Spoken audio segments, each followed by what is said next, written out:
जी। अ, कैसे हैं तमाम साथी? ठीक होंगे। मेरा नाम अब्दुल्ला अल्ताफ़ है। अंजुमन सुकरात की तरफ से आप सबको सलाम। जैसा कि आप सबको मालूम है कि 3 से 4 दिन पहले हमने जो ग्रीक फ़िलॉसफ़ी है, उसकी हमने जो है वो सेशंस शुरू किए थे और उस सिलसिले का जो है वो कदीम यूनानी फ़लसफ़े के अंदर जो कुल्ली तौर पे जो 3 अबवाब हैं, हमने डिस्कस किया था कि उनको हमने बता भी दिया था कि प्री सुकराटिक है और हेलेनिस्टिक पीरियड है।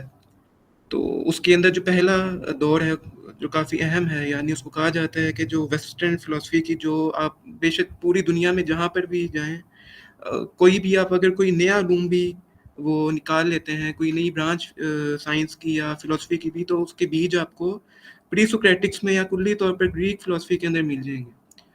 तो उस वाले से हमने प्री सोक्रेटिक पर बात की थी, लेकिन वो हमारी बात थोड़ी अधूरी रह गई थी। कुछ नेटवर्क जो कनेक्शंस थे उनकी वजह से। तो हमने ये जो आपको बॉर्डर नज़र आ रहा है ब्लैक, यहाँ तक हमने डिस्कस कर लिया था, यानी जो फाउंडर्स और चैलेंजर्स थे, यानी आयोनियंस और एलियटिक्स। और हमने ये भी देखा था कि इनको फिर हम जब मज़ीद तफ़सील में हम गए थे तो हमने कहा था कि मेटाफ़िज़िकल मोनिस्ट होते हैं, मेटाफ़िज़िकल प्लूरलिस्ट होते हैं, यानी कसरियत पसंद और वादियत पसंद। तो इसका हमने थोड़ा-सा नक्शा खींचा था कि जो थैलस था, यानी जो आयोनियन स्कूल था, उसमें थैलस, एनेक्सिमेंडर, एनेक्सिमेनस था। और बुनियादी तौर पे जो प्री सोक्रेटिक्स का जो एक बुनियादी सवाल था, वो कुनियाती सवाल था, यानी ये जो पूरी कायनात है, इसका मुब्दा अव्वल कॉस्मिक मैटर, यानी ये पूरी कायनात किस एक वाहिद अंसर से बनी हुई है। तो उसके अंदर आयोनियंस के जो 3 फ़लसफ़ी थे, थैलस ने कहा पानी से बनी हुई है, एनेक्सिमेंडर ने कहा कि वो एक इनडेफिनाइट मैटर है, और एनेक्सिमेनस ने कहा कि वो हवा है। ठीक है। उसमें फिर हमने मज़ीद तफ़सीलें देखी थी, उसके बाद फिर हम इलेक्ट्रिक्स पे आए। इलेक्ट्रिक्स ने जो है वो ज़ेनोफ़ेनस था, इसके अलावा पार्मेनिडेस था, और इसके अलावा एक ज़ेनू था, जिसके पैराडॉक्सेस हैं, ज़ेनो ऑफ एलिया। तो ज़ेनो को हम आज डिस्कस कर लेंगे क्योंकि हम वो उस दिन भूल गए थे। तो जहाँ तक ज़ेनोफ़ेनस की बात है, तो उसका जो बुनियादी काम था वो मोनोथीज़्म का काम था, कि उसने जो शख़्सी खुदा थे ग्रीक मिथोलॉजी की, उनके बगावत की और कहा कि शख़्सी औसाफ, यानी जो शख़्सी क्वालिटीज़ आप किसी भी खुदा के साथ जो है वो मंसूब नहीं कर सकते, पहली बात। दूसरी बात ये है कि जो खुदा है वो प्लूरल नहीं हो सकते, वो वाहिद ही है। तो ज़ेनोफ़ेनस ने बगावत की थी, जिसके बाद उसे फिर वो हमने देखा था मज़ीद। उसके बाद फिर उसी का ही शागिर्द था पार्मेनिडेस, जिसने अपने उस्ताद की, यानी जो ज़ेनोफ़ेनस था, उसी की बातों को मंतिक की बुनियादों के ऊपर जो है वो इस्तवार किया था। और हमने देखा था कि बीइंग के तस्वुर के उसने कैसे स्पेस को भी नफ़ी कर दी, और अभी जो स्पेस की उसने नफ़ी की थी, अब सिंथेसाइज़र्स के अंदर हम वो तफ़सीली देखेंगे पूरा मामला। तो उसको ध्यान में रखना कि जो स्पेस का था, अगर आप वो देखना चाहते हैं तो ऊपर कार्ड भी आपका आ गया होगा आई बटन पे, और जो नीचे डिस्क्रिप्शन है वो भी उसमें मौजूद है, तो आप जाके देख सकते हैं। हमने काफ़ी तफ़सील से वो डिस्कस कर लिया था। तो फाउंडर्स और चैलेंजर्स, अब मैं ये बता दूं 2-3 मिनट के अंदर, कि फाउंडर्स वो थे कि जिन्होंने पहला कदम उठाते हुए मुद्दे अव्वल की जो सवाल था उसके जवाब पेश किया। और चैलेंजर्स वो थे कि जिन्होंने फाउंडर्स के खिलाफ जो है दलाइल दिए थे, और वो दलाइल इसलिए दिए थे कि 2-3 सवालात थे जो जन्म लेने लग गए थे आयोनियंस के बाद। पहला सवाल तो ये था कि आया जो जिस मुद्दे की हम तलाश में हैं वो एक है या ज़्यादा है, यानी वो वहदत है या कसरत है। ठीक है। तो पहला सवाल ये था जो कि ज़ेनोफ़ेनस को दरपेश थे, और ज़ेनोफ़ेनस ने जो है वो वहदत की तरफ इशारा किया, और पार्मेनिडेस ने भी जो है वो मोनिस्ट थ्योरी अपनाई। इसीलिए हम इन दोनों को जो है वो मोनिस्ट कहते हैं। लेकिन अब यहाँ पे ये बात होगी कि अगर ये दोनों ही मोनिस्ट थे, तो एक को हम फाउंडर कह रहे हैं, एक को चैलेंजर्स कह रहे हैं। तो इसमें जो बुनियादी फ़र्क ये था कि जो फाउंडर्स थे उन्होंने एक ब्लंडर किया था, और ब्लंडर वो ये था कि तमाम चीज़ों को पस-ए-पुश रखते हुए उन्होंने, जब हम कहते हैं ना कि कायनात का बुनियादी मादा है, जैसे थैलस ने कहा पानी है, तो पानी फिर तब्दील कैसे होता है मुख्तलिफ अशकाल के अंदर, ठीक है। तो उसके अंदर लाजमी था कि उस फोर्स की तरफ भी निशानदेही की जाए कि वो फोर्स कौन सी है कि जो इनको गवर्न कर रही है, और पानी से वुड बन जाती है, पानी से हवा बन जाती है, जैसे रेयरफेक्शन कंडेंसेशन का बताया था एनेक्सिमेनस ने। तो जो आयोनियंस थे उन्होंने कहा कि ये इनके अंदर सेल्फ एविडेंट है, इनके अंदर ये जी हयात रखती हैं, जिसे हम उर्दू में हयूयत का फ़लसफ़ा कहते हैं, कि जो मादा है वो भी ज़िंदा है, और वो अपने तय ही उसके अंदर फ़िज़ात ये क्वालिटीज़ हैं कि वो तब्दील होती है। तो ये आयोनियंस का एक ब्लेंडर था जो कि जिसके हवाले से जो है बहुत आसानी से किसी भी कोई माबादो तबियाती शय को आप चीज़ों के अंदर डाल सकते हैं। तो थैलस एनाक्सिमेंडस ने ये फ़लसफ़ा दिया था। तो इसके मद्देमुकाबिल इस ये जो ब्लंडर था, इस ब्लंडर से बचने के लिए फिर पाइमेनिडीज़ ने मंतकी बुनियादों पर जो फ़लसफ़ा तश्कील दिया वो भी था तो मोनिस्ट। लेकिन उसने वो ये नहीं तलाश कर सका कि तग़य्युर कैसे पैदा होता है। तो तग़य्युर की जगह उसने कहा कि तग़य्युर है ही नहीं, सिर्फ़ सबात ही सबात है, यानी महज़ परमानेंस है कि जो हम और हमें वो कहता है कि है तो वाहिद बीइंग है जिससे ये पूरी कायनात हमारी बनी हुई है। लेकिन उससे सवाल किया गया कि ये तो हर ज़ी-शुर इंसान को पता है कि चीज़ें तब्दील हो जाती हैं। हिस्सियात हमें तब्दीली की तरफ कहती हैं कि तब्दील हो रही हैं चीज़ें। तो इसके जो पाइमेनिडीज़ था उसने कहा कि महज़ जो है वो परमानेंसी ही हकीकत है, और जो हमें ये बिकमिंग नज़र आती है, तब्दीली नज़र आती है, ये महज़ जो है वो हमारा वो है, आप इमेजिनेशन कह लें या ये हकीकत नहीं है, हकीकत से परे कोई शय है। और यहीं से ही फिर माबादो तबियाती फ़लसफ़ा शुरू हो जाता है कि किसी थर्ड पार्टी को जो है वो लाया जाता है कि वो गवर्न कर रही है चीज़ों को। तो पाइमेनिडीज़ जो था ये उसका ये फ़लसफ़ा था।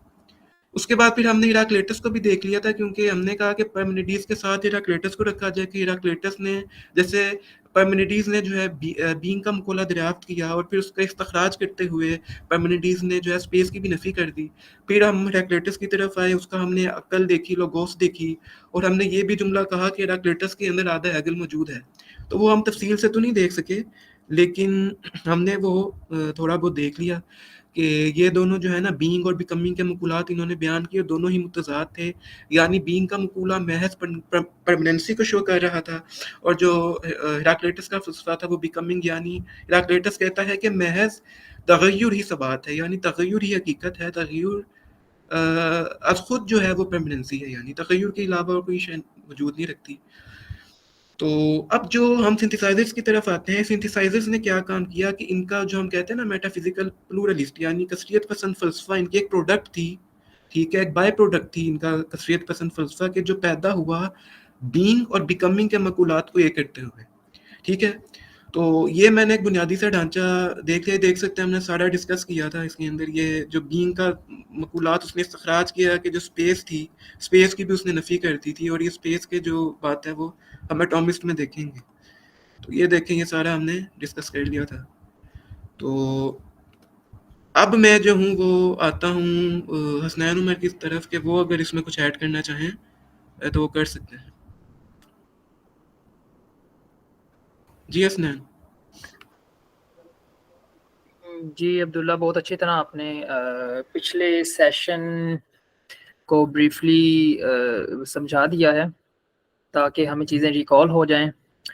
अच्छा, उसके बाद अब मुझे, चूँकि आपने 3 फिलोसफर्स पे बात करने का कहा है, पाइथागोरस पे, उसके बाद एम्पेडोक्लस पे और फिर एनाक्सागोरस पे। तो बात शुरू करने से पहले इन तीनों फिलोसफर्स पे मैंने आपसे इन पर्सन भी ये कई बार डिस्कस कर चुका हूँ कि, और ये मेंबर्स को मैं बताना चाह रहा हूँ कि हमारा इस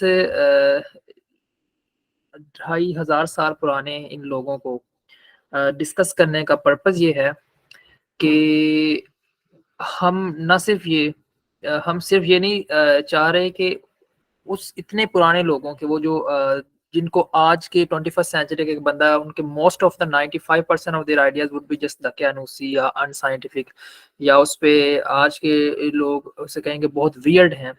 लेकिन एक्चुअली जो आपने वर्ड यूज़ किया कि यहीं से प्री सोक्रेटिक जो फिलॉसफी थी, यहीं से वो बीज बनता है जो बाद में जाके सारे हमारे जो जर्नी है नॉलेज की थ्रू आउट द 2 मिलेनिया, वो सीड्स ही थे थॉट्स के, जिन्होंने उस सारे दरख्त को ग्रो अप किया। इसमें प्री सोक्रेटिक फिलोसफर जो थे यूनान के, उन्होंने एक तो थियोलॉजिकल पर्सपेक्टिव को चैलेंज किया कि अथॉरिटी थ्रू थियोलॉजी और गॉड या रिलीजन सिर्फ ये नहीं है, बल्कि आप through rationality and through speculations भी आप चीज़ों को डिस्कस कर सकते हैं। सेकेंडली,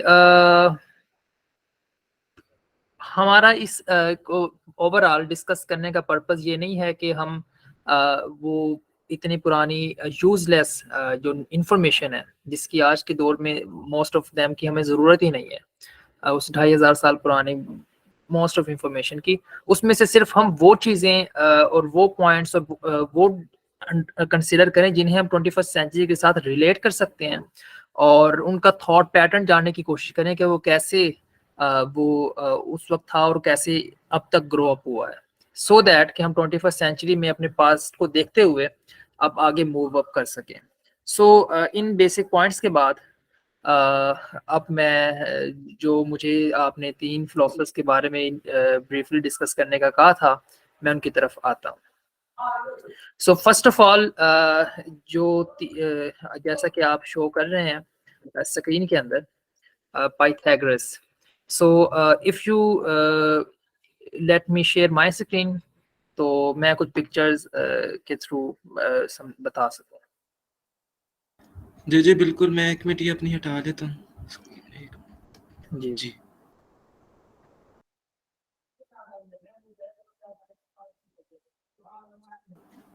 जी, शो होगी। ऑलराइट। सो पाइथागोरस का जो टाइम है वो इन प्री सोक्रेटिक फिलोसफर में सबसे पुराने सबसे इब्तदाई फलसफे में आता है, यानी कि सन 500 बिफोर क्राइस्ट से पहले की जो लाइफ है वो इनकी थी, और 2500 साल पहले इनकी एक्चुअली डेथ होती है। सो यू कैन कंसीडर के सोक्रेटिस और जो बाद के फिलोसफर्स हैं, इनसे ये 1 सेंचुरी 1.5 सेंचुरी पुराने ये शख्सियत हैं। और पाइथागोरस थे, उनके बारे में कहा जाता है कि फर्स्ट जो पहले जो फिलोसफर का वर्ड था, द लवर ऑफ विजडम, वो इन्होंने ही बताया था या यूज किया था फर्स्ट ऑफ ऑल।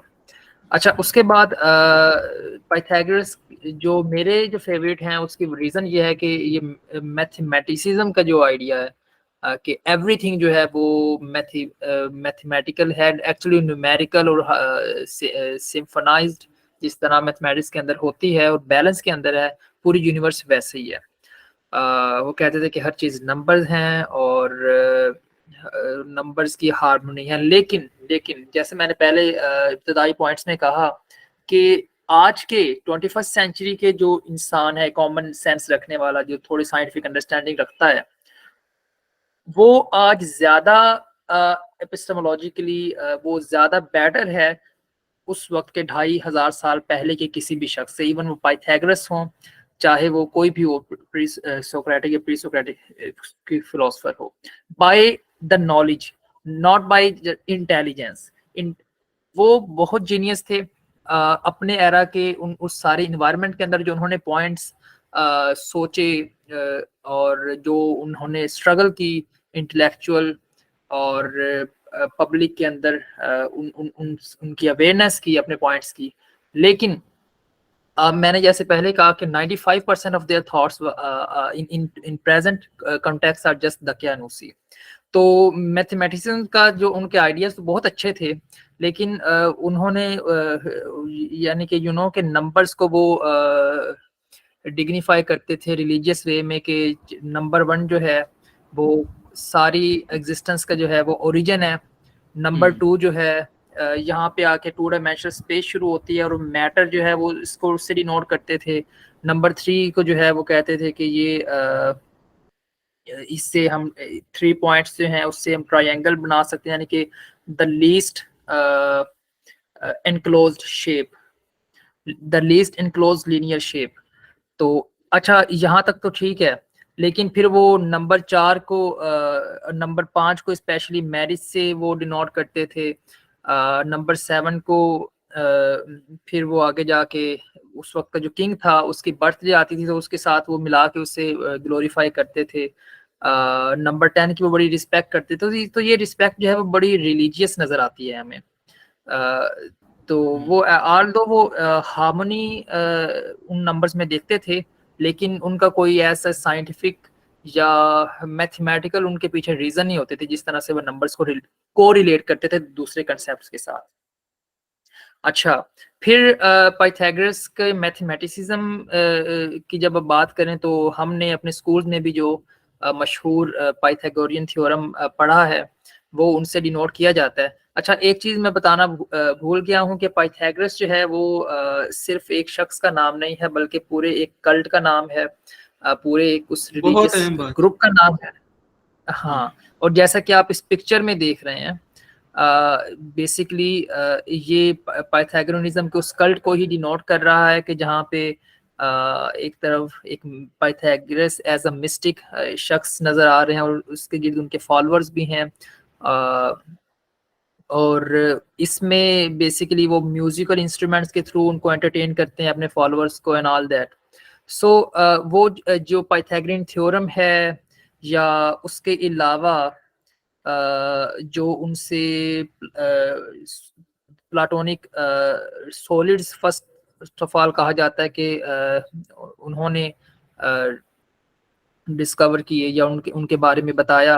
अगर मैं प्लाटोनिक सॉलिड्स की आपको दिखाऊं picture, so basically it means these 5 solids, ये वो होते हैं जिनकी तमाम सरफेसेस जो हैं वो एक ही साइज और एक ही सेम एंगल और सेम साइज की होती हैं तमाम सरफेसेस। तो ऐसी जस्ट 5 प्लाटोनिक सॉलिड्स हैं। सो ये सबसे पहले इसका आइडिया भी पाइथागोरस से मंसूब किया जाता है। फिर उसके बाद एक और जो पाइथागोरन थ्योरम है वो तो आप सब जानते हैं। सो डिस्कसिंग ऑल दैट, फिर पाइथागोरस का सिर्फ मैथमेटिसिज्म नहीं लेकिन उसके अलावा उनका रीइंकार्नेशन और ट्रांसमाइग्रेशन ऑफ सोल्स जैसे कंसेप्ट्स भी उनसे मंसूब किए जाते हैं कि उनके मुताबिक जो सोल्स हैं हमारी ह्यूमन या कि वो इंसान जो आज मेरी सोल है वो पहले किसी और जानवर या किसी भी और हैविंग लाइफ बीइंग में एग्जिस्ट करती थी, फिर वो मुझ में आई और अब बाद में किसी और में जाएगी। सो ये सिर्फ मतलब कि इंडियन मिथोलॉजी में ये कंसेप्ट नहीं थे, या पाइथागोरियनिज्म में भी पाए जाते थे। और उसके बाद इसे आगे जाके एम्पेडिकुलस ने भी इवन ट्रांसमाइग्रेशन ऑफ सोल्स की बात की। तो बहरहाल पाइथागोरस का ये जो इन्फ्लुएंस था वो बाद में जाके प्लाटो पे होता है स्पेसिफिकली। फिर वो लोग जो मैथमेटिक्स से इनक्लोज थे और मैथमेटिक्स को बड़ा एक हार्मोनाइज वे में और बड़ा एक लाइकलीहुड वे में लेते थे, Copernicus, Kepler, Newton and all that, वो बहुत इस इन्फ्लुएंस होते थे, बल्कि अपने साथ बाकायदा पाइथागोरनिज्म का टैग लगाते होते थे। सो उसके बाद मैं एक और चीज़ के आज के दौर में 21st सेंचुरी में भी पाइथागोरनिज्म के नाम से डिफरेंट ग्रुप्स हैं। उनमें से पाइथागोरन इल्यूमिनिज्म एक बड़ा वियर्ड ग्रुप है जो आप उनसे मंसूब करता है अपने आप को और उनको अपना पहला फाउंडर बताता है। एनीवे पाइथागोरस के बाद यानी फिसागोरस के बाद अब हम आते हैं एम्पेडिकुलस पे। एम्पेडिकुलस जो हैं वो उनकी डेथ होती है कहीं जाके 425 बीसी में, बिफोर क्राइस्ट में, यानी कि 430 बीसी से पहले का एरा उनका उनकी लाइफ का बनता है। अच्छा, वो फर्स्ट ऑफ ऑल तो एक पोएट थे, और जितने भी ये प्री सोक्रेटिक फिलोसफर्स हैं इनमें से मोस्ट ऑफ जो है मोस्ट ऑफ देम जो है वो पोएट्री से बड़े रिलेट करते हैं, वो लिखते होते थे, और एक्चुअली पोएट्री से ही फिर आहिस्ता आहिस्ता जाके डायलॉग्स की वे में फिलोसफी का जन्म होता है। तो बल्कि एरिस्टोटल ने तो एम्पेडिकुलस को द फादर ऑफ रेटरिक कहा है। अच्छा, रेटरिक क्या होती है? आप में से हर एक उस चीज से, इस फिनोमेना से वाकिफ है। जब आप टीवी पे या किसी भी बड़े सियासतदान की एक इमोशनल स्पीच सुन रहे होते हैं, सो बेसिकली वो रेटरिक की आर्ट को यूज कर रहा होता है कि बड़ा एक इमोशनल वे में पूरी पब्लिक के सामने, पूरी पब्लिक को अपने आइडियाज इम्पोज करना, उनको मोटिवेट करना किसी भी चीज पे स्टेप लेने के लिए। तो ये एक पूरी आर्ट है, और आप समझ सकते हैं कि एक पोएट जो है वो उससे बेटर रेटरिक कोई भी नहीं हो सकता एक पोएट से या एक पॉलिटिकल लीडर से, एक अच्छा पॉलिटिकल लीडर से। सो इस पे अलग बहस की जा सकती है कि क्या रेटरिक जो है वो गुड है या बैड है। तो आई थिंक कि ये यूजफुल ज़रूर है, और इसके इंटेंशन पे डिपेंड करता है कि whether you are using it in a good, with good intention and with good results, और वाइस वर्सा। अच्छा, उसके बाद अगर मैं आगे जाने से पहले मैं आपको दिखा दूं मैप में कि अब्दुल्ला, ये स्क्रीन शेयर हो रही है? यस, सब होगी ऑलराइट। जी। सो ये बेसिकली जो प्री सोक्रेटिक फिलोसफर में ना सिर्फ ग्रीस, ये मौजूदा एथेंस और ये यूनान आता है, बल्कि ये लेफ्ट साइड पे यानी कि वेस्टर्न साइड पे ये जो साउथर्न इटली के एरियाज हैं, सिसिली, ये भी सारे इसमें आते हैं। और यहीं पे ये जो हाँ, एम्पेडोक्लस और ये जो फिलोसफर्स थे, स्पेशली जो एलियटिक स्कूल ऑफ थॉट है, वो तो स्टार्ट ही ये उसका तो मेन जियोग्राफिकल ओरिजिन ही ये साउथ इटली बनता है आज का। सो ये भी उस वक्त यूनान में शामिल थे, और इन्हें हम उसी में कंसिडर करते हैं हिस्टोरिकली। अच्छा, एनीवे, सो अब उसके बाद अगर मैं एम्पेडिकुलस की बात करूं, तो बेसिकली आप जानते हैं कि जैसे अब्दुल्ला ने बताया कि पिछले फिलोसफर में से कोई ये कहता था कि हर चीज वाटर है, कोई कहता था कि आग है। एम्पेडोक्लस ने उसी बात को इंक्रीज किया, और उसने कहा कि बेसिकली सारे जो यूनिवर्स है वो आग, पानी, मिट्टी और हवा से बनी है। और इस जो अंडरस्टैंडिंग ऑफ वर्ड था, ये आगे जाके अगले 2000 साल तक, यानी कि 15वीं 16वीं सदी तक पूरी दुनिया में इस अंडरस्टैंडिंग का इन्फ्लुएंस रहा। ये एक डोगमा के तौर पे पूरी दुनिया में फैला। लेकिन वो पूरी यूनिवर्स जो है वो आग, पानी, मिट्टी और हवा से बनी हुई है, तो वो आपस में इंटरेक्ट कैसे करती है। सो इसमें भी एम्पिरिकली इसने बड़ा दो मजीद फोर्सेस को, यानी कि इन चार एलिमेंट्स के साथ दो फोर्सेस को का कंसेप्ट को मिलाया, यानी कि लव एंड हेट्रेड। जैसे स्ट्राइफ का लफ्ज ज्यादा बेटर रहेगा। सो अकॉर्डिंग टू एम्पेडिक्लस, आग, पानी, मिट्टी और हवा जब लव के थ्रू एक दूसरे के करीब आते हैं, और स्ट्राइव के थ्रू, यानी कि लव को आप ग्रेविटी के कंसेप्ट के साथ जोड़ सकते हैं, और हेट्रेड को आप एंटी ग्रेविटी या रिपल्सिव फोर्स के तौर पे देख सकते हैं। अच्छा, इंटरेस्टिंगली एम्पेडिकलिस भी ये कहता है कि बेसिकली जब लव और हेट्रेड एक एक मुतनासिब मिकदार में होते हैं, एक बैलेंस फॉर्म में होते हैं, तो जिंदगी का आगाज होता है। लेकिन जब सिर्फ हेट्रेड रह जाए तो पूरी वर्ल्ड में केओस आ जाता है, बेतरतीबी आ जाती है। और जब सिर्फ मोहब्बत हो, जब सिर्फ हार्मनी हो, तो फिर भी जिंदगी एग्जिस्ट नहीं कर सकती। तो ये बड़ा इंटरेस्टिंग है कि वो भी कहता है कि there should be a dialectical balance between harmony and chaos. उस हार्मनी और केओस के बैलेंस से ही लाइफ एग्जिस्ट कर सकती है। सो अब इसके बाद एक और इम्पोर्टेंट चीज एम्पेडिकलिस के बारे में, कि ये भी ट्रांस माइग्रेशन ऑफ सोल्स की बात करते थे, पाइथागोरस की तरह। अच्छा, अब moving to the next philosopher, Anaxagoras. Anaxagoras ने सबसे पार्मेनिdes जो कहता था कि कोई भी चीज चेंज नहीं हो सकती, हर चीज़ जो है वो बात में है।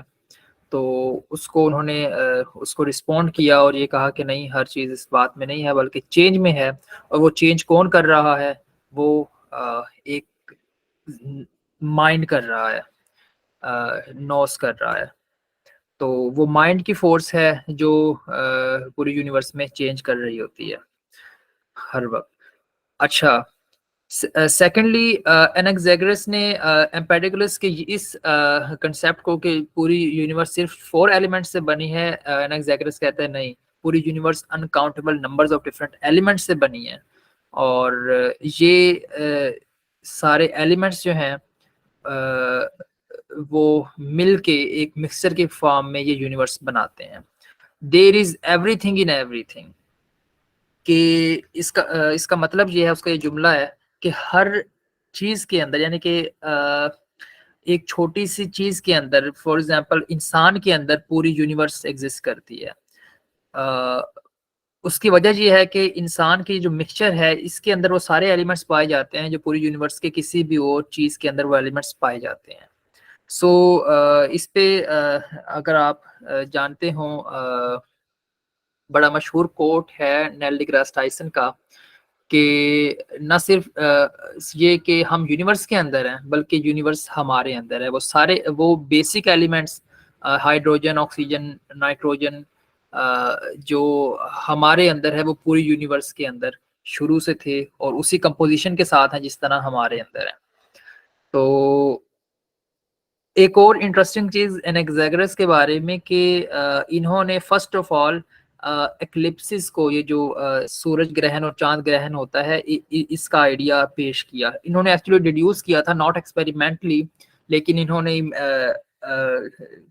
जो अपना मेंटल मॉडल बनाया था कि जो सन है वो एक बड़े से तांबे का एक गोला है जिस और कि जब उसके दरमियान, तांबे के गोले के दरमियान में मून आ जाए जमीन से स्पेसिफिक डिस्टेंस पे, तो उससे चांद ग्रहण होता है।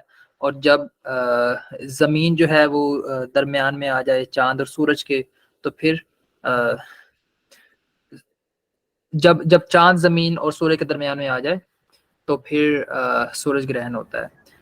सो एक्लिप्सिस का सबसे पहले जो कंसेप्ट था वो प्री सोक्रेटिक एरा में वो एनाक्सागोरस से ही मंसूब किया जाता है। So that was from my side, जो मैंने इंट्रोडक्शन दे दिया, जो मेरे एंड पे मुझे आपने 3 फिलोसफर्स असाइन किए हुए थे। जी अब्दुल्ला। जी, बहुत बेहतरीन है स्नैन भाई, आपने काफ़ी तफसीली बात कर दी, काफ़ी तफसीली। लेकिन ना इसमें जैसे हम यहाँ पे देखें सिंथेसिस की बात कर रहे हैं कि जिन्होंने तरकीब पैदा की, तो मैं ये कहूँगा कि हम अगर देखें कि इन लोगों ने जो तरकीब जिस तरीके से पैदा की थी, यानी जो बीइंग और उसके बिकमिंग के मकूलात थे, हालांकि वो जो आपने तमाम बातें की उन्हीं के अंदर ही बातें ये छुपी हुई हैं, लेकिन जो इंसान पहली बार सुन रहा है तो उसका उस तक हम अगर बात ये पहुंचा दें कि कैसे ये इन्होंने, हत्ता कि जो पैथागोरस है उसको हम फाउंडर्स में ही लाते हैं, लेकिन इसको भी जो हम सिंथेसाइजर्स में इसीलिए डिस्कस कर रहे हैं क्योंकि जिसकी भी जो फिलॉसफी है वो भी सिंथेसाइजर्स के उसमें आती है कि उसने जो बीइंग एंड बिकमिंग के जो मकूलात थे उनको किया। तो इस पर फिर मैं ही बात कर लूँ। जी जी बिल्कुल अब्दुल्ला, आप अपने अंडरस्टैंडिंग के मुताबिक मजीद इसे एलैबोरेट करें। तो जैसे कि हसनैन भाई ने बात कर दी कि जो पैथागोरियंस थी, यानी इसका एक बहुत मशहूर शागिर्द है फेरेलोस। तो बहुत सी जो तालीमात है ना उससे भी मंसूब की जाती हैं कि बहुत सी तालीमात जो थी वो उससे मंसूब हैं कि जो हम फिर पैथागोरस से मंसूब कर देते हैं। तो जैसे कि हसनैन भाई ने ये भी बात कर दी कि जो पाइथागोरस था या उनका जो पूरा एक मकतब था, वो जितनी भी, यानी वो कहते थे कि जब हम मारूस के अंदर मुख्तलिफ चीज़ों को परसीव कर रहे होते हैं तो दरअसल हम उसकी क्वालिटीज़ जो है ना, यानी जो उसकी ख्वास हैं, यानी उनको जो है वो हम परसीव कर रहे होते हैं।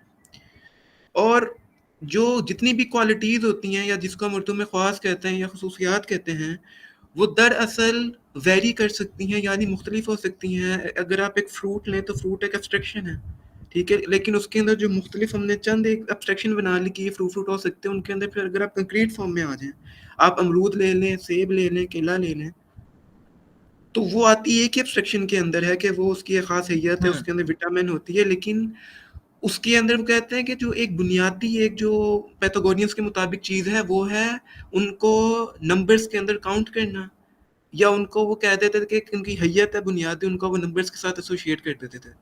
तो इसीलिए बुनियादी जो आंसर है उसको कहते थे नंबर्स हैं, यानी कहते थे कि ये जो कायनात के अंदर मुख्तलिफ प्लैनेट्स हैं, स्टार्स हैं, ठीक है, वो जो है मुख्तलिफ किस्म की जो है वो प्रोड्यूस करते हैं, क्या कहते हैं, म्यूजिकल वेव्स प्रोड्यूस करते हैं। और उसको हम मजीद तफसील से देखेंगे कि उन्होंने जो बेसिक यूनिट वन जैसे हसनैन भाई ने भी कहा कि वो लेके आए। तो बीइंग और बिकमिंग के मकुलात को उन्होंने इस तरह इकट्ठे किया कि ये पहले भी हमने इस पे सेशन किया था, हमने इस पे बात की थी कि वो जो नंबर्स हैं उसको 2 कैटेगरीज में डिवाइड करते हैं, जो कि ज़ाहिर सी बात है,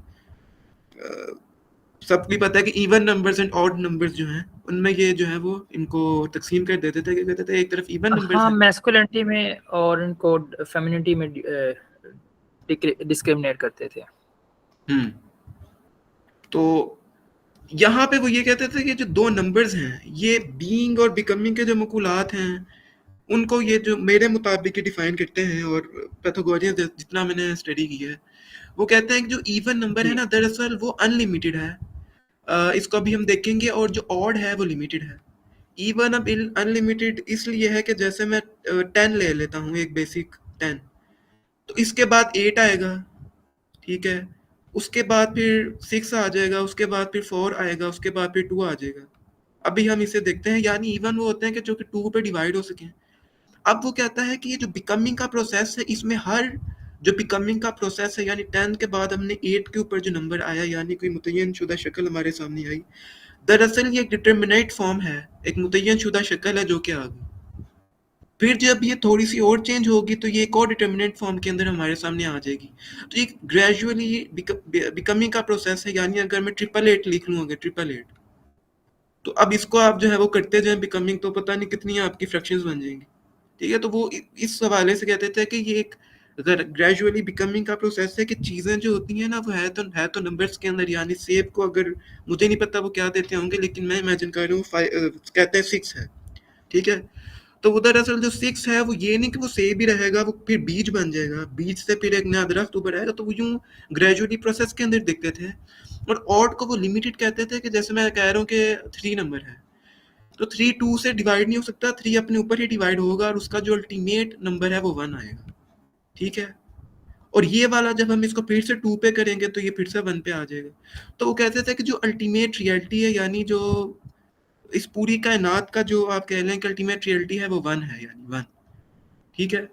तो अगर हम यानी बीइंग और बिकमिंग को हमने देख लिया, अगर इनका हम थोड़ा सा ना कॉस्मोलॉजिकली भी देख लें कि वो इसी हवाले से ना फिर वो मुख्तलिफ जो उस वक़्त के जो कल्ट्स तश्कील दिए गए या अब भी अगर हैं तो वो इसी तरीके से कहते हैं, वो कहते थे कि जो कायनात है उसका जो सेंटर है वो है ये आग है, जिसको वो 1 कहते थे, ठीक है। यानी जितनी भी चीज़ें हैं वो अपनी आखिरी हैसियत के अंदर जो एक बेसिक यूनिट है 1 उसकी तरफ ही जा रही हैं। उसके बाद फिर वो कहता था कि ये सेंटर है, उसके बाद काउंटर अर्थ आ जाता है, उसके बाद फिर अर्थ है, यानी ये काउंटर अर्थ है, फिर अर्थ है, और उसके बाद फिर वो कहते थे कि इनका अजीब सी बहुत कॉस्मोलॉजिकल पॉइंट ऑफ व्यू है कि फिर कहते थे कि सन है,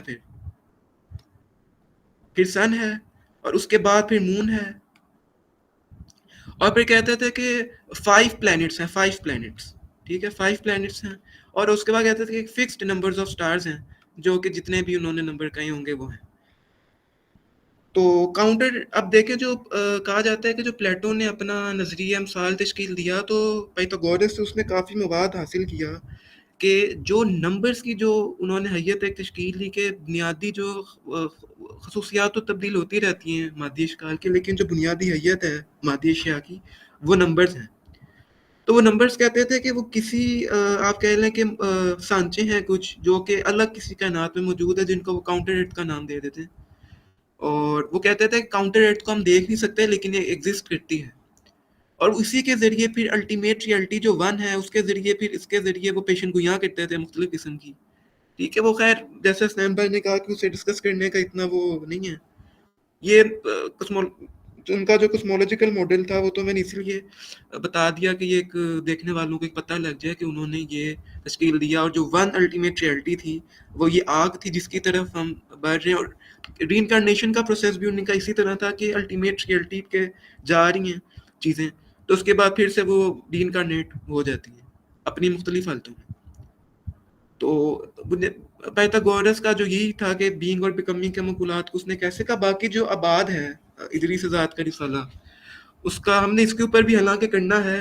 हसनैन भाई को मैंने कहा है कि इस पे हम अगर अगर इसका अगला निकला शुमारा तो करेंगे। तो इसके अंदर ये जो सफ़ा नंबर 22 है, 21 और 22, उसमें ये कहते हैं कि जो जैसे उन्होंने कहा कि हसनैन भाई ने कि वो एक कल्ट था और एक मजहबी हवाले से वो काफ़ी शिदत पसंदाना रवैया रखता था। तो उसकी एक मिसाल या एक मेरे लिए तो एक काफ़ी नॉलेजेबल बात थी, और उसकी भी इसमें बात आ जाती है कि वो किस हद तक जो अपने अकायद थे उनके अंदर डॉगमेटिक थे। वो ये है कि एक जो पाइथागोरियन था, यानी पाइथागोरियंस जो थे ना, वो रैशनल नंबर्स जो होते हैं, यानी रैशनल नंबर्स जो कि बगैर किसी उसके होते हैं, क्या कहते हैं, इशारिये के होते हैं, यानी ठीक है, यानी एक 1 2 3 इस तरह, यानी जिनके आगे कोई पॉइंट के बाद नंबर्स नहीं होते, यानी तो इनको हम रैशनल नंबर्स कहते हैं। तो एक पाइथागोरियन था, उसका मैं नाम पता नहीं, भूल गया, शायद उन्होंने कोट किया वो तीसरा सामने। तो उसने जो है वो हिपासिस। हाँ हिपोसिस, उसने जो है वो इरेशनल नंबर जो है वो दरियाफ्त किया, और उसने दरियाफ्त ऐसे किया कि जो राइट एंगल ट्रायंगल थी जो खुद पाइथागोरस ने तश्कील दी थी, जो एक हालांकि इनका एक कल्ट के अंदर जो था ना, ट्रायंगल को काफ़ी अहमियत दी जाती थी, और इस आप देखें कि अहमियत दी जाती थी। उसके बाद जो क्रिश्चियनिटी के अंदर में भी हमें ये नज़र आता है, और उसके बाद जो रेनेसांस के अंदर जो मुख्तलिफ ग्रुप्स तश्कील दिए गए प्रोफेसर्स के, उनके अंदर भी हमें ये नज़र आता है। तो यानी हमें कितना जी मैसिव अब्दुल्ला, let जी me let me tell that story कि एक्चुअली वो हिपासिस जो था, उससे पहले वो समझे थे कि सिर्फ रैशनल नंबर्स होते हैं। रैशनल नंबर्स मींस कि पॉइंट के बाद वो एक हद तक जाके नंबर्स जो है वो रुक जाते हैं, लाइक 2.72 या 1.5। सो ये सारे रैशनल नंबर्स हैं। इरेशनल नंबर्स वो जो पॉइंट्स के बाद जाके वो रुकते नहीं है, बल्कि वो इन्फिनिटी तक जाते हैं, और वो रिकरिंग भी नहीं होते, यानी कि ऐसा नहीं है कि 3.9999 है। इसको हम एक्चुअली बटे की फॉर्म में लिख सकते हैं। इरेशनल नंबर से मुराद है कि वो पॉइंट के बाद वो विदाउट एनी पैटर्न वो नंबर रिपीट होते हैं इन्फिनिटी तक। सो जी अब्दुल्ला, अपने बताइएगा जो स्टोरी आप सुनाना चाह रहे थे हिपोसिस की।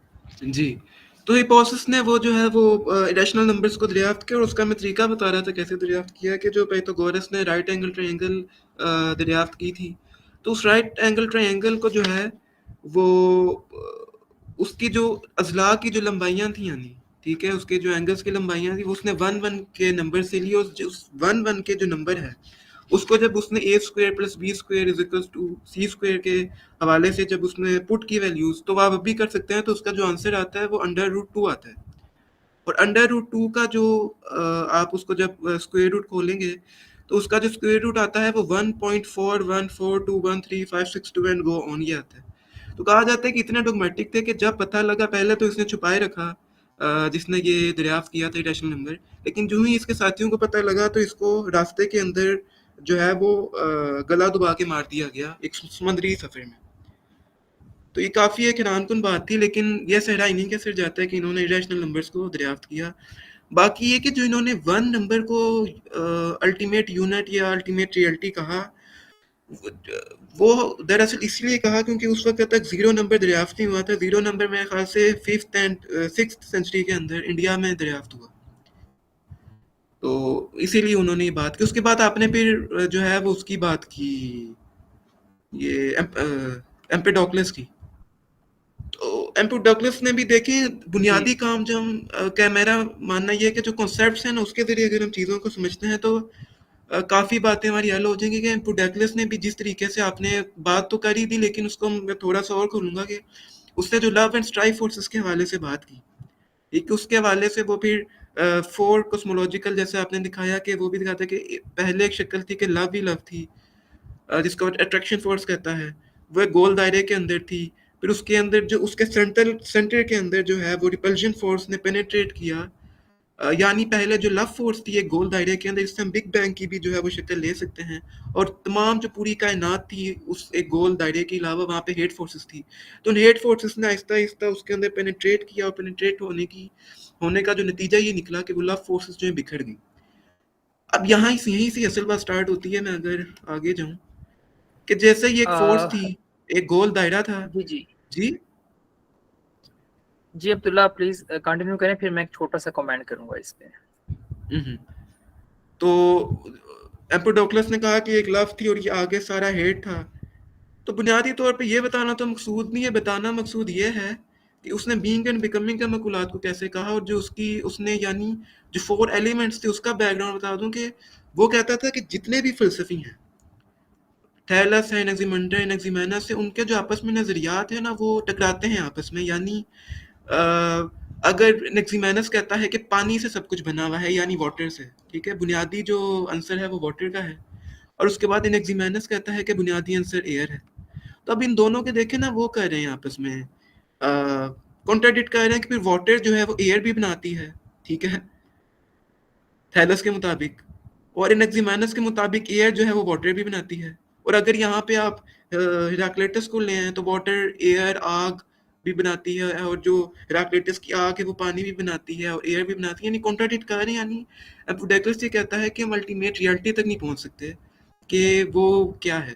तो उसने फिर इन चारों जो अनासिर थे उनको ले लिया, और इसीलिए ना हम देखेंगे इंशाल्लाह पोस्ट सोक्रेटिक फिलोसफी के अंदर कि उसमें एक मकतब फ़िक्र हमें नज़र आता है, इक्लेक्टिसिज्म, अर्तबादियत, अर्तबादियत। तो मतलब कि उसकी जो बुनियादी शक्ल हमारे सामने नज़र आती है ना, वो हमें एम्पोडेक्लस के फ़लसफ़े में नज़र आती है कि इसने मुख्तलिफ़ चीज़ों को ना इक्लेक्ट किया, यानी मुख्तलिफ़ फ़लसफ़ियों से इसने सिंथेसाइज़ करने के लिए उनसे बोरो कर ली चीज़ें, ठीक है? यानी इसका अपना तो इतना काम नहीं है, काम इसका है यानी उनको अक़ली बुनियादों पर सिंथेसाइज़ किया। तो वो कहता है कि जब हेट इसके अंदर पेनिट्रेट करती है, तो पहला मरहला क्या होता है कि पहले मरहले में जो है वो लव थी और गोल दायरे के अंदर थी। दूसरा मरहला ये होता है कि तमाम चीज़ें, अच्छा अब इससे एक और अहम बात है कि जो हम भूल गए करना, कि इनके मुताबिक जो है ना, इन्होंने जो कुल्ली तौर पर हम देखें कि इन चारों फ़लसफ़ियों के अंदर जो एक कॉमन बात हमें नज़र आती है, शुक्र है मुझे याद आ गई, वो ये है कि मैंने पहले तो ये बता दिया कि जो मादा है पूरी कायनात का वो कसीर है, यानी ठीक है, वो कसीर है यानी वो प्लूरल है, पहली बात, ठीक है। तो ये जो कसीरुल जहती मादा है ये फिक्स्ड है, ठीक है। अब यहाँ पे ना आपको मजीद तफसील से समझ आ जाएगी, ये फिक्स्ड है। यहाँ पे हमारा जो है वो बीइंग का मकूला आ जाता है, और बीइंग का मकूला दिया था उसने पैमनिडीज ने, तो यहाँ पे उसकी बात सादक आ जाती है, यानी कसीर मादा है, यानी चारों ये कहेंगे कि वो एक मादा नहीं है, कसीर मादा है, ठीक है, फिक्स्ड है। और वो जो है क्या कहते हैं, वो बीइंग यानी जो उसका था, इसको आप उससे रिलेट कर सकते हैं, ठीक है। लेकिन जैसे आपने बात की एम्पोडेक्लस के हवाले से, जैसे उसने force and repulsion, love and repulsion की जो उसने बताई फोर्सेस, वो जो फोर्सेस हैं वो मैकेनिकल हैं, ठीक है, वो मैकेनिकल हैं।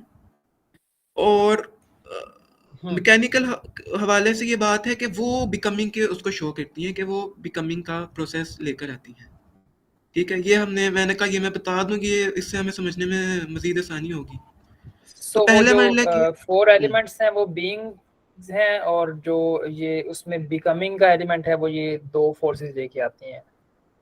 नहीं यानी जी बिल्कुल आपने सही बात की, लेकिन इसमें बुनियादी एक है, ये सवाल आना चाहिए था कि पाइमेनिडेस कहता था कि जो बीइंग है वो वाहिद अंसर है, इनके मुताबिक वो वाहिद अंसर नहीं है, यानी उसकी जो नेचर इन्होंने वो ले ली वाहिद जो आंसर 4 एलिमेंट से, वो वाहिद आंसर जो है 4 एलिमेंट से मिलके बना है। नहीं, मैं वही बता रहा हूँ कि जो पाइमेनिडेस के मुताबिक वाहिद अंसर था, इनके मुताबिक वो कसीरुल जहत है। लेकिन अगली बात ये है कि उसने उस मादे को नहीं लिया, उस मादे की नेचर को इन्होंने ले लिया, यानी एम्पोडेक्लस के नजदीक 4 अनासिर नहीं, एक अनासिर नहीं है बीइंग की तरह, लेकिन बीइंग की जो हैयत है वो उसने कॉपी कर ली कि वो स्टेंगेंट है, यानी जामद है, फिक्स्ड है।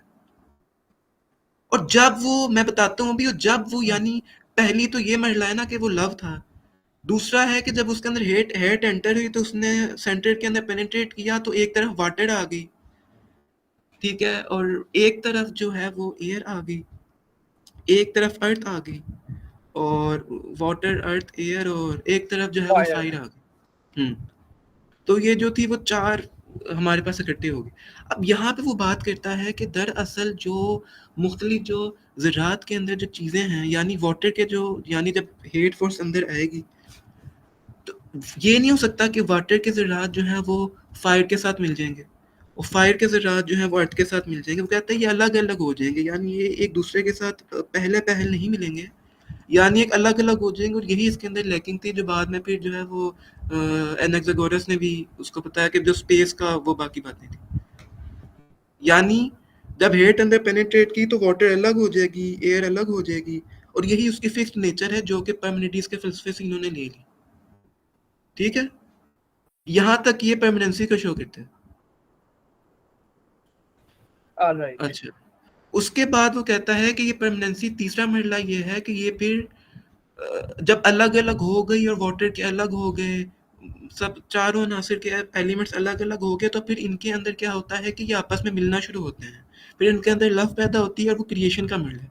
और क्रिएशन का मरला होता ये है कि वाटर के अपने एलिमेंट्स टेंजेंट रहते हैं, चारों अनासर के अपने अपने, लेकिन वाटर जब एयर के साथ मिलता है तो इन दोनों के कुल्ली तौर पर जो अनासिर है ना, यानी वाटर एक मादा है, ठीक है, वो जब एयर के साथ मिलेगा, ठीक है, वाटर के अपने अनासिर नहीं मिलेंगे, यानी कुल्ली तौर पर आपस में मिलेंगे, ठीक है, तो फिर वो क्रिएशन होती है। तो ये दरअसल इनका जो है वो परमानेंसी और जो बिकमिंग का वो था, वो उन्होंने शो बिकमिंग किया। का हाँ, तो फिनोमेना है, ये इनका, ठीक है। ये एक, ठीक, ये अगला कौन सा था? हाँ, अगला एनाक्सागोरस आ जाता है। अच्छा देखिए, एनाक्सागोरस की आपने वो बात नहीं की, नाउस वाली।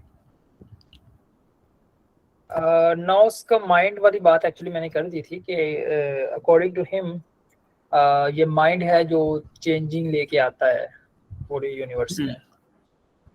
हाँ, और वो बिल्कुल वो ये भी कहता है कि एनाक्सागोरस ये बात करता है, अब यहाँ पे वो बात आ जाएगी एम्पोडेक्लस वाली, कि एम्पोडेक्लस तो कह रहा है कि जो बुनियादी अनासर है उनके अंदर परमानेंसी है, ठीक है, ये बात वो कह रहा है, और वो वाटर कुल्ली तौर पे एक मात्रे को लेता है, वो उसके छोटे छोटे जरिए नहीं बनाता। अब यहाँ पे एनाक्सागोरस ये सवाल उठाता है कि भाईजान आपने कह दिया कि वाटर एक कुल्ली तौर पर मादा है और वो परमानेंसी है, यानी तुम बीइंग का मकूला ले है, लेकिन वो कहते हैं इसके अंदर स्पेस मौजूद है अभी भी, और स्पेस मौजूद है अगर इस बुनियादी अंसर के अंदर, तो इस बात के ऊपर दलालत करती है कि ये भी चेंज होगी, यानी ये परमानेंसी नहीं है। तो एनाक्सागोरस यहाँ से ये बात करता है कि वो जो वाटर है ना, वाटर या फायर है या अर्थ है, अर्थ को वो एज अ नाउन लेते हैं, यानी अर्थ से मेरा सोइल है, मिट्टी, और इसके अलावा ऑफ कोर्स। वो एयर है। तो ये कुल्ली तौर पर मादे नहीं है, यानी वाटर जो है वो छोटे छोटे ज़रात पर मबनी है, ठीक है, जो बहुत छोटे छोटे इंडिविजिबल हैं, यानी आप उनको देख नहीं सकते। तो इनक्सोकोरस कहता है कि तभी तुम कह सकते हो, यानी उनके अंदर बिल्कुल भी स्पेस मौजूद नहीं है, ठीक है, तो तभी तुम कहोगे कि ये परमानेंस है। तो उसने ये एक चेंजिंग की एम्पोडोक्लस के उसमें, कि उसने पहली दफ़ा ये कहा कि जो बुनियादी अनासिर जो है वो मौजूद है। जी, तो मेरी अब मैं बात ये कर रहा था कि जो नाउस है, यानी वो जब हमें दुनिया के अंदर यानी एक नज़र आती है, हार्मनी नज़र आती है, यानी हमें मादी कायनात के अंदर क्योस भी नज़र आता है, यानी ये नहीं होता कि आम के पेड़ों के ऊपर हमें अमरूद उगते हुए मिलेंगे, ठीक है, यानी और जो कौवे के अंडे हैं उसमें से हमें फाख्ता निकलती हुई मिलेगी। तो दरअसल वो जो आपका एनाक्सागोरस है, वो बात ये करता है कि जो नाउस का बुनियादी काम है वो एक इंटेलिजेंट बीइंग है, इंटेलिजेंट यूनिवर्सल एक कुल्ली एक चीज़ है कि जो इन चीज़ों को गवर्न करती है, और वो ये भी गवर्न करती है कि वाटर के जो स्मॉल पार्टिकल्स हैं वो वाटर के साथ ही मिलेंगे, फायर के जो स्मॉल पार्टिकल्स हैं वो फायर के साथ ही मिलेंगे। तो ये मतलब कि उसका कहता है कि गवर्न करती है नाउस। और बाकी इसमें और भी छोटी छोटी बातें हैं, लेकिन उसको चले हम फिर बाद में देख लेंगे। और इसने जो बीइंग और बिकमी के मकूलात थे वो भी उसने नाउस के जरिए, यानी उसका एम्पोडोक्लस वाला ही था, लेकिन इसने छोटी सी बात ये की कि जो वाटर के छोटे छोटे ज़रात हैं तभी तुम साबित कर सकते हो कि उनके अंदर स्पेस मौजूद नहीं है, यानी जो परमिनिटीज की बात करता है कि परमिनिटीज ने भी अपने जो बीइंग था उसको स्पेसलेस कर दिया था, उनके जो स्पेस है वो नॉट बीइंग है, यानी उसको आप देख नहीं सकते। तो ये है, तो ये तीन फलसफे ऑलराइट। हो गए। तो अब हम नाउस चलते हैं। Means mind. बिल्कुल, नाउस माइंड यानी इंटेलिजेंट माइंड। तो ये 3 हो गए मुकम्मल। तो अब ये जो हमारे पास एटॉमिस्ट आते हैं, इनके ऊपर हम बात कर लेते हैं। इसमें जो पहला है वो लिसिपियस है। लिसिपियस जो है वो बुनियादी तौर पे जो है वो एनाक्सागोरस से, यानी एनाक्सागोरस जो है ना वो बाद में आता है। यानी एनाक्सागोरस ने जो बातें अपनी ली वो इन दोनों से भी ली थी। लेकिन इसको मैंने हिरार्किकल स्ट्रक्चर में इसीलिए पहले रखा ताकि हमें इनके जो कॉन्सेप्चुअल है, कॉन्सेप्ट वाइज हमें ये ज़्यादा समझ आ जाए पहले। उनकी तरतीब आपने उस कंसेप्चुअल रखी है। लिसिपस जो है उसके मुताबिक ये है कि जो हमारी जो मारूस के अंदर चीज़ें हैं वो छोटे छोटे ज़रात से ही जो है वो मिलकर बनी हुई हैं। और उनके अंदर वो कहता है कि स्पेस मौजूद नहीं, यानी वो जो यानी एक एप्पल है, एक एप्पल के अंदर जो वो छोटे छोटे पार्टिकल से बनी हुई है वो यानी वो क्वांटिटेटिवली तो डिफर करते हैं लेकिन क्वालिटेटिवली डिफर नहीं करते। ठीक है। नहीं सॉरी, क्वालिटेटिवली जो है वो डिफर करते हैं, क्वांटिटेटिवली वो एक ही हैं। ठीक है। और अब मैं यहाँ पे ना अगर मैं इनको कुल्ली तौर पे दोनों को डिफाइन कर दूं कि जो लिसिपस है ना ये तारीख में काफ़ी मुतनाज़ा शख्सियत है, कि हमें पता भी नहीं है कि ये है कि नहीं। लेकिन कहा जाता है कि जो थॉमिस्ट की फ़िलॉसफ़ी है वो इसी से ही ड्राइव हुई हुई है। तो मैं लिसिपस की ना बुनियादी जो उसकी बातें हैं वो मैं बयान कर दूँ। जी। वो कहता है कि उसके 2-3 पॉइंट्स हैं जो मैं यहाँ पे करूँगा। वो कहता है कि यानी लिसिपस और, हाँ, लिसिपस और डेमोक्रिटस के साथ ना मैं एपिक्यूरियंस को भी ऐड करूँगा कि एपिक्यूरियंस ने, यानी जो है तो ये पोस्ट सोक्रेटिक फिलोसफर्स, लेकिन एपिक्यूरियंस ने ये कहा कि जो एटम्स है ना उनके अंदर उन्होंने वेट का तस्वुर दिया, वो भी हम देखेंगे। तो जो एटम का जो बुनियादी जो ओके। इसका अगर हम देखें ना तो जो इबारत का जो मीनिंग है एटम की, एटॉम, टॉम का मतलब होता है काटना। ठीक है। टॉम का मतलब होता है काटना, और यहाँ पे टॉमिस्ट जो है वो इनक्सगोरस से भी आगे चले गए। खास तौर पे जो लिसिपस था वो कहता है कि एटम्स को जो है वो इन्फिनाइटली आप उसको तकसीम कर सकते हो, यानी इन्फिनाइटली। ठीक है। यानी वो छोटे से छोटा होते जाएंगे, आप उसकी जो एक खालिस शय है ना कि आप उसको एटम कर कह सको, उस तक आप नहीं पहुंच सकते। बाद में जाके डेमोक्रेटस ने ये बात की थी कि तुम पहुंच सकते हो उस बुनियादी जो आंसर है उस तक। तो ये इसका जो लिसिपस का बुनियादी बात थी। अब मैं डेमोक्रेटस की तरफ आता हूँ कि जो डेमोक्रेटस ने राइट। जो है वो बात की थी। जी, एक मिनट। जी, तो लिसिपस का भी हमने देख लिया। मेरे ध्यान से ना थोड़ी सी बातें निकल रही हैं लिसिपस की, लेकिन चलिए हम इनको बाद में देख लेंगे। अगर आप इसमें कुछ ऐड करना चाहते हैं तो आप कर सो सकते हैं। इन ब्रीफ लेसिपस ने एटॉमिज्म के आइडियाज को स्टार्ट करना शुरू किया और बाद में जाकर डेमोक्राइटस ने उसको मजीद कंक्रीट वे में पेश किया। जी बिल्कुल, हम एज अ शॉर्ट इसको यूं कह सकते हैं। बिल्कुल। ठीक है, ठीक है। So please move on to the Democritus अगर आप लेसिपस पे मजीद हाँ नहीं, बस नहीं देखना लेसिपस चाहते। पे इतना ही काफ़ी है। हाँ, डेमोक्रेटस पे हम जो है वो आते हैं। डेमोक्रेटस ने भी जो है वो बुनियादी जो फ़लसफ़ा था अपनी जो लिसिपस की रवायत को आगे बढ़ाते हुए कहा कि जो बुनियादी अनासर हैं वो छोटे-छोटे पार्टिकल्स पर ही मबनी हैं, और वो छोटे-छोटे पार्टिकल जो हैं वो इंडिविजिबल हैं, लेकिन उन उन इंडिविजिबल, यानी इसने ना अपने डेमोक्रेटस को हम कहते हैं 2-3 हवालों से कि इसने पहला लफ्ज़ अपीयरेंस इस्तेमाल किया। और इसने डुअलिज़्म जो है ना वो डुअलिस्ट जो कॉन्सेप्ट था फ़िलॉसफ़ी के अंदर, आपको डुअलिज़्म का जो कॉन्सेप्ट है वो भरा हुआ मिलता है डेमोक्रिटस के फ़लसफ़े में। और डेमोक्रिटस ओके। का ही एक शागिर्द था जिसको हम कहते हैं पेरहो। इसको हम जो पोस्ट सोक्रेटिक फ़िलॉसफ़र्स हैं उनमें डिस्कस करेंगे। और ये इसका शागिर्द था, यानी डेमोक्रेटस की जो फ़िलॉसफ़ी थी ना उसकी आखिरी नतीजा ये निकला कि वो फिर स्केप्टिसिज़्म बन गए। और पेरहो उसका एक नुमाइंदा था कि उसने तमाम चीज़ों को ही नकार दिया। क्योंकि डेमोक्रेटस ये कहता है कि जो एटम्स हैं, यानी जो हमें कायनात में नज़र आती हैं, एप्पल है तो एप्पल की हम असल हैयत तक नहीं पहुँच सकते, क्योंकि उसकी जो असल हैयत है वो हमारी आँखों से ओझल है। ठीक है? यानी हम वो उसको अपनी जो आँखें हैं, नेकेड आइज़ हैं, हम एटम उनको नहीं देख सकते जो छोटे-छोटे अनासिर हैं हुँ। चीज़ों के। लेकिन हम उन तक अक्ल के ज़रिए पहुँच सकते हैं क्योंकि डेमोक्रेटस को ये कहना पड़ा क्योंकि उसने खुद अक्ल के ज़रिए ही इनको डिड्यूस किया था कि छोटे-छोटे इंडिविजिबल पार्टिकल्स हैं। तो हाँ, उसमें एंड ना that's why we call that atomic hypothesis, Democritus का जो है, नॉट एटॉमिक थ्योरी। बिल्कुल। यानी ज़ाहिर-सी बात उसने है हाइपोथेसाइज़ तजुर्बा किया, तो था। अभी जस्ट इमेजिन किया।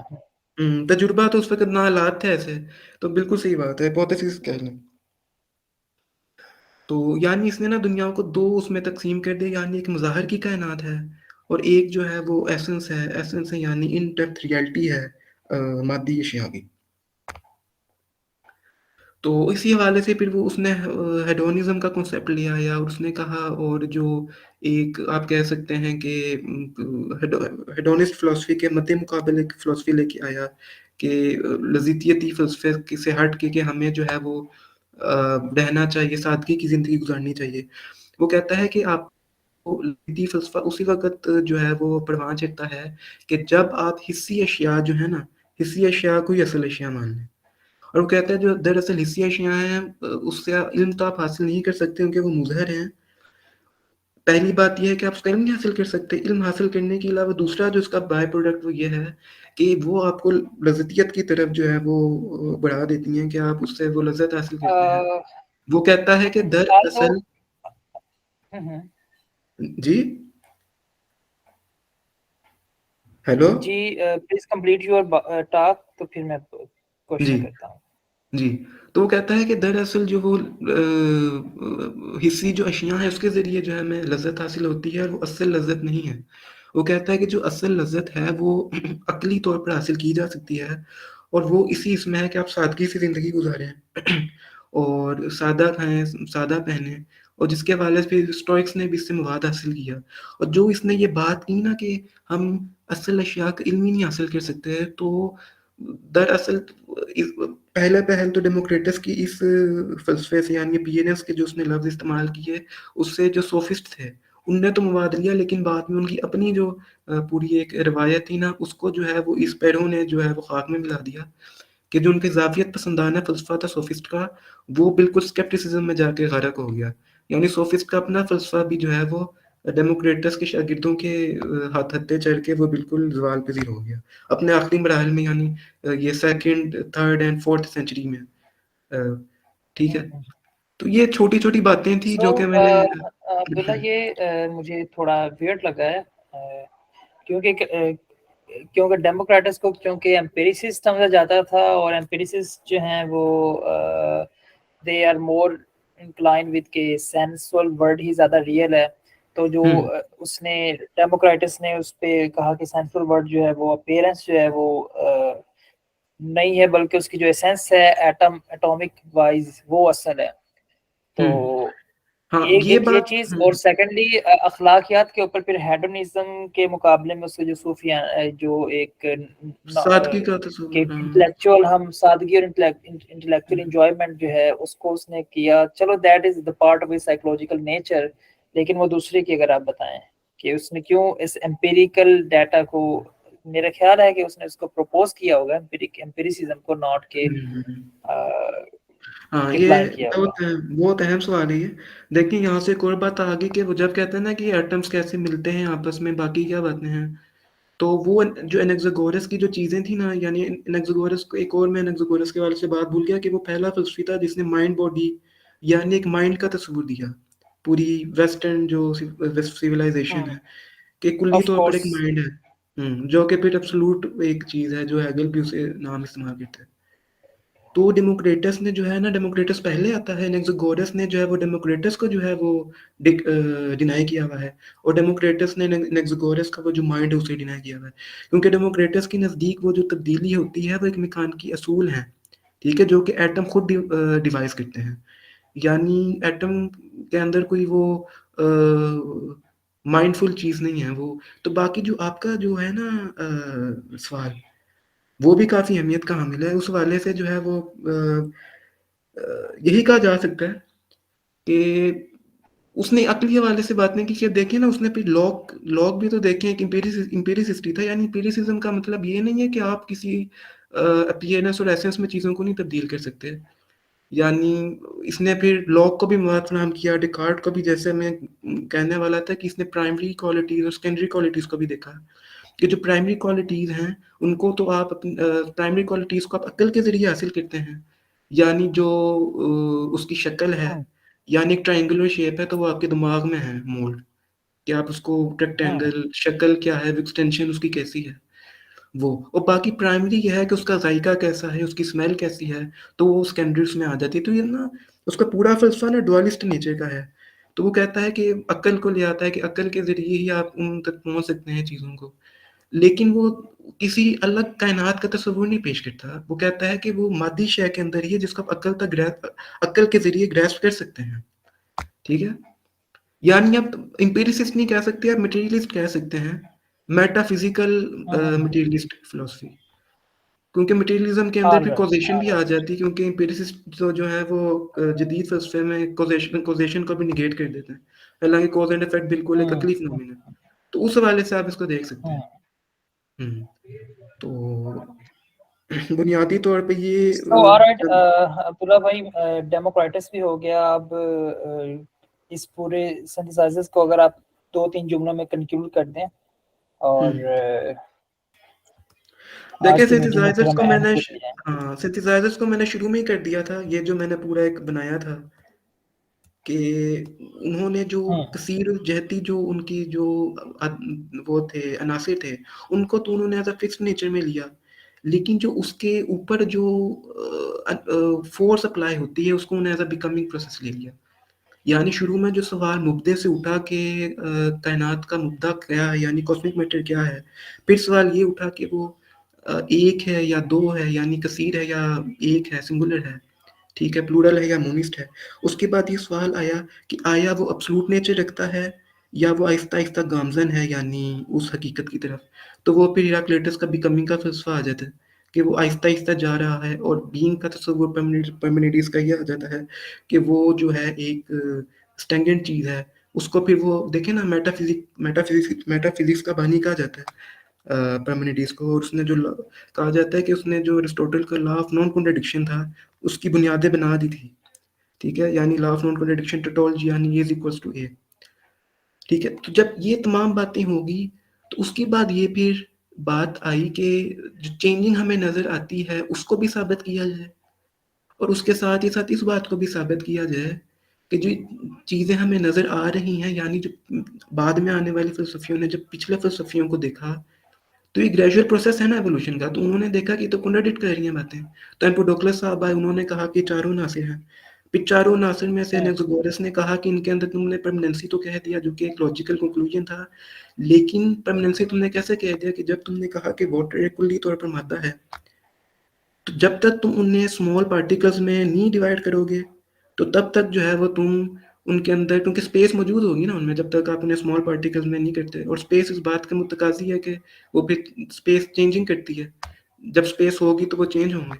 हम्म ठीक है, और यहीं से एक बात आ गई कि डेमोक्रेटस जो है ना वो स्पेस को मानता था कि स्पेस मौजूद है, लेकिन वो स्पेस एटम्स के अंदर नहीं मौजूद, वो जहाँ वो जो कुव्वत उनको करती है ना, वो मोल्ड करती है, उसके अंदर मौजूद है। फिर जैनो को हमने डिस्कस नहीं किया, वो फिर रह गया। जैनो जो है उसका एक पैराडॉक्स ये भी है, डेमोक्रेटस से वो कहता है कि डेमोक्रेटस ने ये तो बात कर दी कि ये कुछ एटम्स हैं, ठीक है, ये एटम्स हैं, तो इन एटम्स, जब एटम्स मिल रहे होते हैं तो इनके अंदर जो स्पेस है कि जिसके अंदर वो मिलते हैं, ठीक है, स्पेस की ये स्पेस भी तो कुछ पार्टिकल से मिलकर बनी हुई है ना, ठीक है, और वो पार्टिकल्स मजीद कुछ पार्टिकल्स से मिलकर बने हुए हैं, वो पार्टिकल्स फिर मजीद कुछ पार्टिकल्स से। तो वो कहता है कि ये तुम इन्फिनिट को कैसे डिफाइन करोगे फाइनाइट टाइम के अंदर, फाइनाइट रिसोर्सेज के अंदर।